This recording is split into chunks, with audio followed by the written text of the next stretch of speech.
Train আমার কাছে সবসময় একটা বিশাল বিস্ময়। কারণ আমি যখন বাংলাদেশে ছিলাম, আমি কখনো ট্রেন জার্নি করি নাই। কেবল বাবা যখন ট্রেন দেখতেন ছোটবেলায়, আমায় আঙ্গুল দিয়ে দেখাতেন, মা দেখো দেখো ট্রেন যাচ্ছে।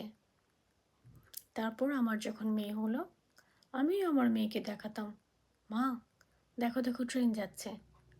ঠিক পথের পাঁচালীর অপু দুর্গার মতো ট্রেন আমার কাছে একটা বিশাল বিস্ময় এখনও।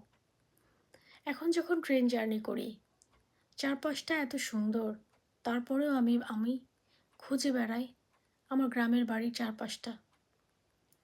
শেষবার যখন গ্রামের বাড়ি গিয়েছিলাম কুমিল্লার মোহনপুরে বাবার সাথে ডিসেম্বরে, তখন ছিল শীতকাল।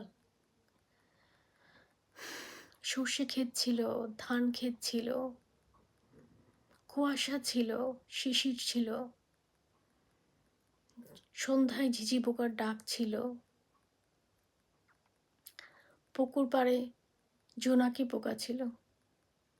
আমি আমার কাজিনদের সাথে বসে কত গল্প করতাম। কি অসাধারণ দিন ছিল সেগুলো। সেগুলো আবার ফিরে পেতে ইচ্ছে করে।